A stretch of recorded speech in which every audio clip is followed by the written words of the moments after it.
सबसे पहले मैं आपको ऑर्गेनिक के बारे में बताता हूँ। जैसे ऑर्गेनिक होती है, अपन ने नोट्स पढ़ लिए, आप नोट्स को सबसे पहले प्रीफर कीजिए। उसके बाद क्या होता है कि आप एनसीईआरटी की जो लाइनें हैं उनको देखिए। एनसीईआरटी की लाइनें से आपको ये हेल्प मिलेगी कि जो क्वेश्चन बन के आते हैं, एनटीए जो बनाता है, उनके अंदर वो डायरेक्ट क्वेश्चन दिखते हैं, जिससे आपकी स्पीड बढ़ जाती है। मेरी मम्मी गवर्नमेंट जॉब करती है, तो मेरी मम्मी सुबह यहाँ से ट्रेन में जाती थी, झुंझुनू का रहने वाला मैं हूँ, तो झुंझुनू जाती थी। फिर शाम को जब मेरी मम्मी की 6 बजे ड्यूटी ओवर होती है, तो मेरी मम्मी 6:30 बजे ट्रेन में बैठ के 8 साढ़े 8 बजे मेरे पास वापस आती थी और मेरा बहुत ध्यान रखती थी, मुझे अच्छा मतलब फील करवाती थी। मेरी मम्मी थी जो मुझे बहुत ज्यादा मोटिवेट करती थी। दोस्तों, बहुत ही बेहतरीन और खूबसूरत और इमोशनल, भावुक कर देने वाली बात यह है, बेटे के साथ माँ का भी संघर्ष है। सीकर से झुंझुनू रोज अप डाउन करना, सीकर से सुबह झुंझुनू जाना, अपनी नौकरी करना और शाम को वापस लौटना, जिससे कि बेटे की देखभाल की जा सके, केयर की जा सके। निश्चित तौर पर एक माँ ही ऐसा कर सकती है।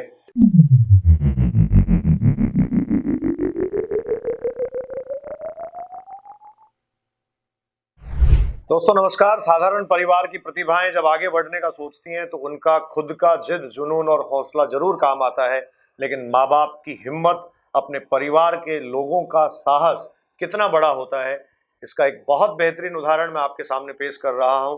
ऋषभ चौधरी से आपको मैं मिलवा रहा हूं। नीट यूजी 2022 में आपने 690 नंबर हासिल किए हैं।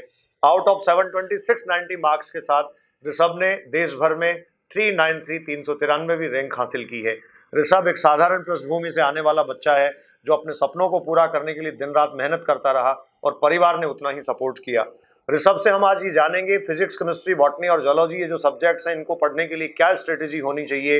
परिवार के लोग, घर परिवार के लोग किस प्रकार से आपका साथ देते हैं और कहाँ तक आपको आगे ले जाने में मदद करते हैं, और एक संस्थान का क्या रोल रहता है, संस्थान के एकेडमिक्स की, संस्थान की स्ट्रेटेजी की क्या भूमिका आपके सिलेक्शन में रहती है। तो आइए मिलते हैं ऋषभ से और ऋषभ से जानते हैं ऋषभ की कहानी, ऋषभ की ही जुबानी।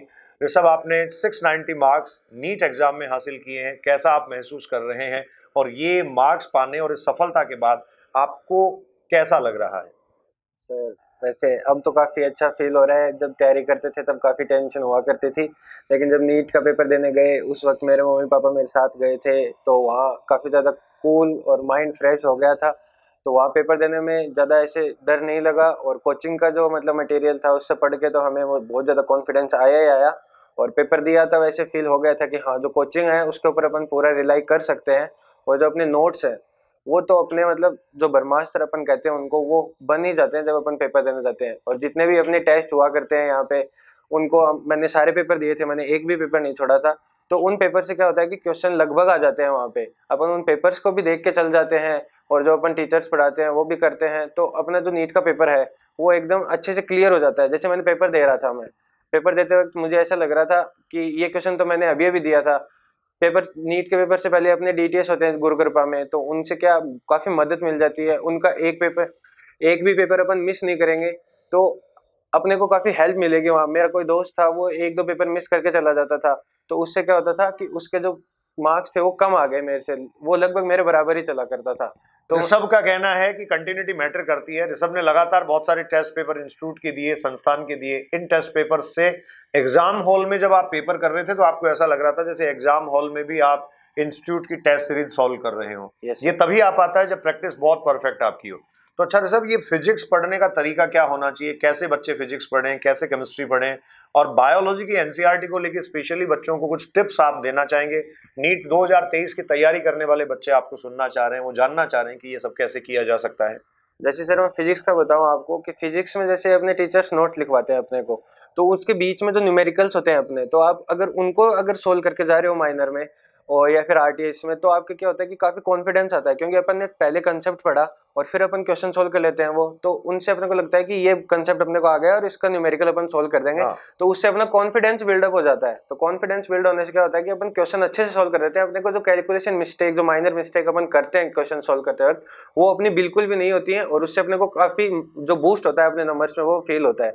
और जैसे जैसे मैं बायो का आपको बताऊं, एनसीईआरटी का, कि एनसीईआरटी पढ़नी है ये तो सबने बोल रखा है, अच्छे से पढ़नी है, तो आप उसको क्या कीजिए, जो लास्ट में समरी दी होती है उसको भी आप एक बार देख जरूर लीजिए, जैसे टीचर्स बताते हैं।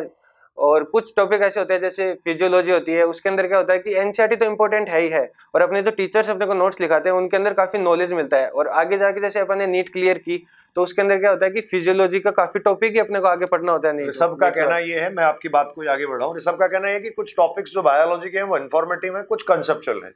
जो कंसेप्चुअल टॉपिक्स हैं उनमें क्लासरूम काफी ज्यादा काम आता है। टीचर के साथ जो आप डिस्कस क्लासरूम में करते हैं उसको फोकस्ड होकर पढ़ें और उसी को स्ट्रेटेजी के साथ चलें।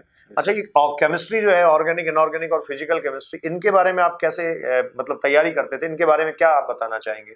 जैसे सबसे पहले मैं आपको ऑर्गेनिक के बारे में बताता हूँ। जैसे ऑर्गेनिक होती है, अपन ने नोट्स पढ़ लिए, आप नोट्स को सबसे पहले प्रीफर कीजिए। उसके बाद क्या होता है कि आप एनसीईआरटी की जो लाइनें हैं उनको देखिए। एनसीईआरटी की लाइनें से आपको ये हेल्प मिलेगी कि जो क्वेश्चन बन के आते हैं, एनटीए जो बनाता है उनके अंदर वो डायरेक्ट क्वेश्चन दिखते हैं, जिससे आपकी स्पीड बढ़ जाती है।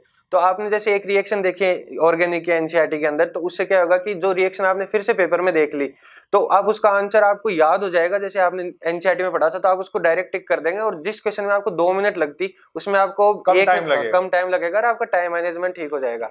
जैसे इनऑर्गेनिक की बात करो, इनऑर्गेनिक में भी वही है, आप पहले सीधे जाके एनसीईआरटी पे मत कूदिए, क्योंकि आपके जब कंसेप्ट क्लियर होगा। इनऑर्गेनिक में भी लोग बोलते हैं कि याद करना होता है, लेकिन उसमें भी कुछ कंसेप्ट होते हैं जो आप पहले नोट्स में पढ़ोगे तो वो आपको अच्छे से याद आएंगे। फिर आप जैसे एनसीईआरटी पे जाओगे ना तो आपको लगेगा कि ये तो नोट्स में लिखवा दिया गया है, ये मेरे को याद हो गया। आपके हिसाब से ऐसा है कि बायोलॉजी हुआ, इनऑर्गेनिक केमिस्ट्री हुआ, ऑर्गेनिक केमिस्ट्री, इसमें सबसे पहले आप क्लासरूम नोट्स पढ़िए, उसके बाद आप एनसीईआरटी को क्लियर करिए और उसके बाद आप एक्सरसाइज या जो क्वेश्चंस हैं, न्यूमेरिकल्स हैं, जो प्रॉब्लम्स हैं, उन पे आप जाइए। हाँ चलिए। ऋषभ, इस तैयारी के दौरान आपको कौन सी डिफिकल्टीज, आपको कौन सी परेशानियां सामने आई, और इसके अलावा कोई ऐसा इमोशनल एस्पेक्ट, परिवार के किसी आदमी का ऐसा कोई सपोर्ट, इंस्टीट्यूट के किसी आदमी का ऐसा रोल जो आपको सदैव जिंदगी में प्रेरित करता रहेगा और आप सदैव इस बात को अपने मन में फील करेंगे कि आपकी सफलता में इन लोगों का बड़ा योगदान है? सर जैसे सफलता की बात करूँ तो जैसे मेरी मम्मी थी, मेरी मम्मी गवर्नमेंट जॉब करती है, तो मेरी मम्मी सुबह यहाँ से ट्रेन में जाती थी, झुंझुनू का रहने वाला मैं हूँ, तो झुंझुनू जाती थी और फिर सीकर से झुंझुनू आपकी मदर सुबह जाती थी? हाँ, झुंझुनू नौकरी करती है? हाँ नौकरी करती है। और फिर शाम को जब मेरी मम्मी की 6 बजे ड्यूटी ओवर होती है तो मेरी मम्मी 6:30 बजे ट्रेन में बैठ के 8 साढ़े 8 बजे मेरे पास वापस आती थी और मेरा बहुत ध्यान रखती थी, मुझे अच्छा मतलब फील करवाती थी। मेरी मम्मी थी जो मुझे बहुत ज्यादा मोटिवेट करती थी, और उनकी वजह से, और जो टीचर्स होते हैं अपने जीसीआई के अंदर, जैसे मेरे दो टीचर्स के साथ काफी अच्छी बनती थी, तो मैं उनसे बातें करता था, मेरे फ्रेंड्स थे उनसे बातें करता था। आपका जो स्कोर होता है उसके अंदर काफी ज्यादा रोल होता है आपके पेरेंट्स का, फ्रेंड्स का और टीचर्स का। तो जीसीआई के जो टीचर्स थे वो काफी हेल्पफुल थे और काफी मदद करते थे। ऐसे बोलते थे कि बेटा इसको ऐसे पढ़ो, ये कंसेप्ट नहीं आ रहा था आप हमें फोन करो, हमें बताओ कि इसको कैसे क्लियर किया जाए। मतलब हर संभव हर एक इंसान ने मदद की। दोस्तों, बहुत ही बेहतरीन और खूबसूरत और इमोशनल, भावुक कर देने वाली बात यह है, बेटे के साथ माँ का भी संघर्ष है। सीकर से झुंझुनू रोज अप डाउन करना, सीकर से सुबह झुंझुनू जाना, अपनी नौकरी करना और शाम को वापस लौटना, जिससे कि बेटे की देखभाल की जा सके, केयर की जा सके। निश्चित तौर पर एक माँ ही ऐसा कर सकती है। ऋषभ, संस्थान का जो एकेडमिक स्टैंडर्ड है, जो स्ट्रेटेजी यहाँ की है, जो प्लानिंग है, जीसीआई के एकेडमिक स्टैंडर्ड, प्लानिंग, पेपर्स और जो टेस्ट सीरीज वगैरह, इनके बारे में आप क्या कहना चाहेंगे? सर जो जीसीआई का जो टेस्ट प्लान है वो मैं तो मानता हूँ कि वर्ल्ड में सबसे बेस्ट है। आप इस टेस्ट प्लान के साथ कोई भी एग्जाम क्लियर कर सकते हो, नीट तो दूसरी बात है। जैसे यहाँ क्या होता है कि संडे टू संडे टेस्ट हो जाते हैं, कोई गैप नहीं मिलता है, बच्चे को टाइम पास करने का मौका नहीं देते हैं, और जो आपने पढ़ा है उसको तुरंत लगाने का आपको मौका मिल जाता है, तो आपका कॉन्फिडेंस बूस्ट होता है। अगर आपके नंबर कम भी आते हैं तो भी आपको बार बार मौका मिलता है एक टॉपिक को तैयार करने का।